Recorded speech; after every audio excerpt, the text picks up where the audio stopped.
Hello lore hunters. Yeah, I said I wouldn't do another long video on Bloodborne, but guess what? I lied. I will be tackling Yahar'gul this time. Yahar'gul is a very complicated place because it's related with a lot of different factions and it directly affects the main plot of the game, so there's a lot to consider here. This video is going to cover specifically the rituals that underwent in Yahar'gul, and I just want to say that I will be not revealing some super ultra secrets that I discovered. I will be only pointing important stuff that I have not seen anywhere else that you can use to make your own theories. The Messy Schoolers were originally members of the Healing Church that in some point in time created their own school. The leader was Micolash, the only Messy Schooler that we see in the game, apart from the Hunter Damien that help us in the boss fights. They set out their base in Yahar'gul, where they would conduct their experiments. However, later in the timeline, they started to deviate greatly from the Healing Church, from the point that they started to kidnap people to fuel their experiments, that eventually got out of hand greatly and culminated in the catastrophe that we see now. The first experiments that the Messy Schoolers performed were probably not related with blood.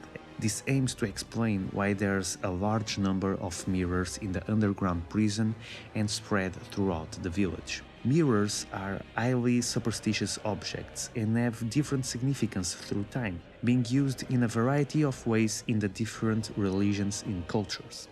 The most significant examples are going to be mentioned here. The first one, that could explain the reason why the mirrors were there, it's the fact that the mirrors are said to function like portals to other dimensions. And considering that the Messy Schoolers wanted to commune with the Great One, researching different dimensions, in this case through a mirror, could have been their first step. In fact, there's a practice very common in witchcraft that's called scrying or mirror gazing, that consists in using a mirror to foretell future events, prophecies, or just gazing into other dimensions. And this is one possible reason for why we find Amygdala witches in the Apogean Gaul.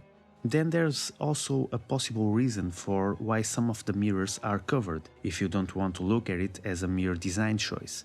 It could be related to common practice performed when mourning someone's death. This practice is very ancient, but it was also practiced in the Victorian era, the time setting of the game. It was common to cover mirrors or turn them to a wall when a person died. It was believed that if the soul of a dead person looked at a mirror, it could be distracted of his journey to the afterlife, or even become trapped in the mirror. So we can look at it from two perspectives. The first one is from the fact that the schoolers, despite being men of science, were still superstitious, and as a way to avoid bad luck, they covered the mirrors so the souls of the ones sacrificed there wouldn't haunt them.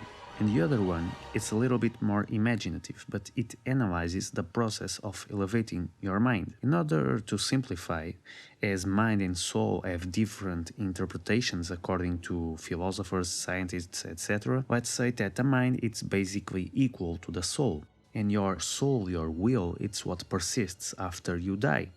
So elevating your mind to a higher place, it's the same that elevating your soul. And once again, as superstitious as these people were, they wouldn't want their essence, their soul, their mind to become trapped in a mirror or to be distracted from the journey to a different plane. Of course, this theory has its flaws, as there weren't any mirrors near the Messy Schoolers, and some of them are still not covered. But for now, this is the only information that kinda matches with the mirrors there.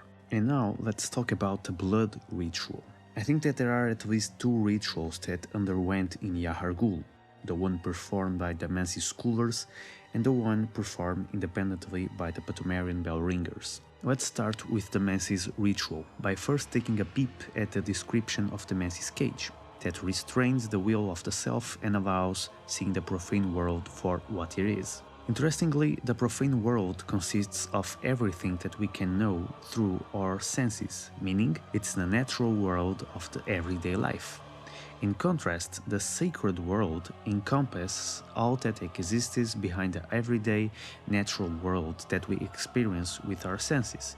It's regarded as something beyond the limited human abilities to perceive and comprehend. It's an interesting analogy made here, realizing that the world we live in, the mundane world for what it really is, the banality, the boredom, would allow you to gaze upon the sacred world, breaking the barriers that separates the two.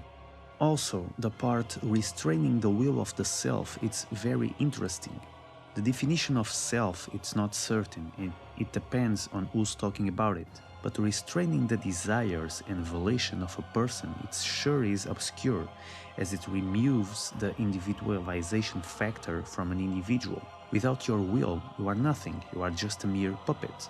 And this begins to be even more important and relevant when we look more closely at the supposed Mansi schoolers. If you look closely, the persons strapped in the chairs don't have the student attire, and also have cuffs on their ankles, wrists and neck. These people were not Mansi schoolers, they were being forced to be there.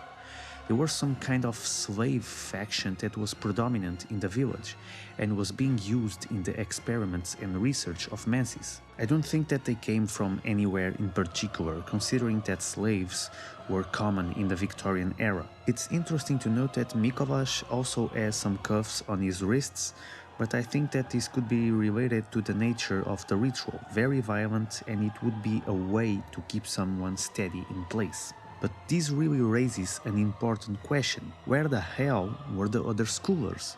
Was Micolash the only schooler involved in the ritual?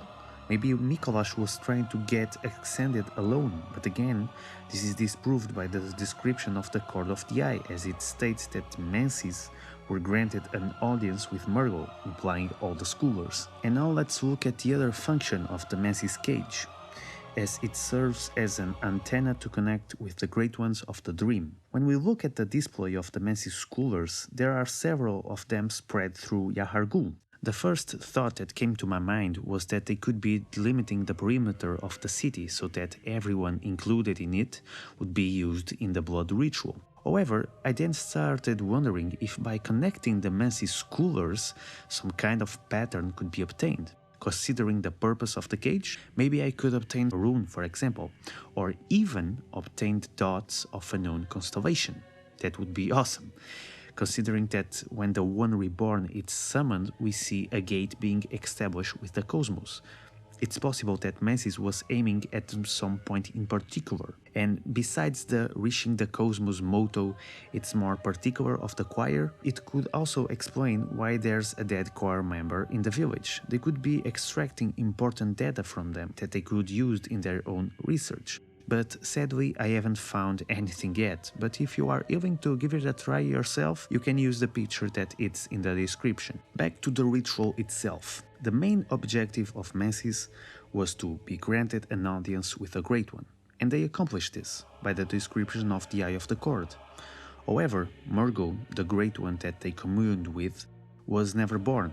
It was a stillbirth, and communing with an unformed Great One led to the stillbirth of their brains. However, a second hypothesis comes into place. When looking at the interview given by Miyazaki to Future Press, he says the following: "Babies are treated as special in Bloodborne, and are offered in one way or another as lures to the Great Ones. The Great Ones have all lost their children because of their positions, and as a result, they are attracted to those special babies." So the Mansis schoolers were trying to attract a Great One they could commune with, and by this they were using Murgle. However, this does not clarify what was the Great One that they were trying to contact. It could have been Yuden, considering it's his baby.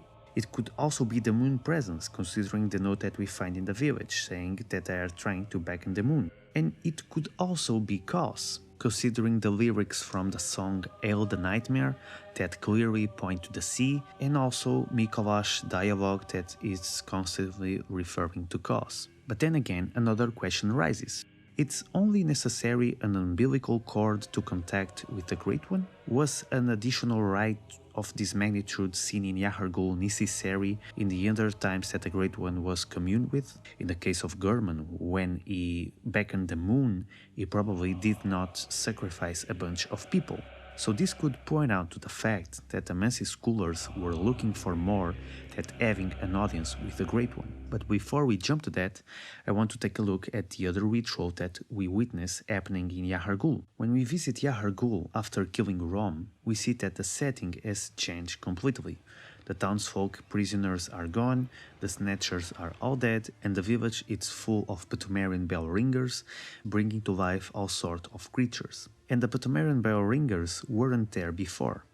And we know that they are attracted to the player every time he rings the bell for cooperative play. And I think that the same happened here. The veil that was being held by Rom was not only hiding the red moon, it was also blocking any sort of rituals to happen. It was basically preventing all the blood gathered there to be used in a ritual. Its latent potential was being hidden, concealed. However, with the veil destroyed, this blood gradient worked like honey to the bees, drawing in the Pthumerian bell ringers, reviving everything that they could. And with the big potential laid there, they would even attempt to bring to life a great one of the old lords that they used to revere. And now let's go back again to the Mansi scholars and consider a third and more plausible hypothesis. The Mansi scholars were clearly fans of the old concept of the Pthumerians. When all is melted in blood, all is reborn. There's a very interesting post in Reddit that talks about the rituals held in Pthumru. It basically states that the Pthumerians were killing themselves, so they could be reborn in the next child between one of their leaders and a great one, as blood carries the echoing will of those that have passed. And also, the statues that are spread throughout the village also point to this. An incongruent mass trying to gain shape, being reborn as a superior being originating from the same cosmic soup, blood. And believing in reincarnation, it's possible that they would want to be reborn as a true great one. Also, the name chosen for the boss stage, Advent Plaza, it's interesting as Advent could refer to the second coming of Christ. Maybe this could be also referring to the second coming of Kos. Mother Kos, it's the most plausible option, considering that Mansi is always related to her. The lyrics from the song Hailed Nightmare, the parts that say the sacrificed gift, or our redemption could be pointing that Mansi was offering her the means to return to the waking world by giving her a new body. They could be also apologizing, in a lack of a better term, for what happened in the fishing hamlet. Massive human sacrifices were used in ancient times to appease angry gods. And there are a ton more of possibilities. So for now, I'm going to end the video here. Thank you very much for watching, as always, and stay tuned for more videos. The next one it's going to be Dark Souls 3, so subscribe to the channel if you don't want to miss it. I see you guys in the next video. See ya!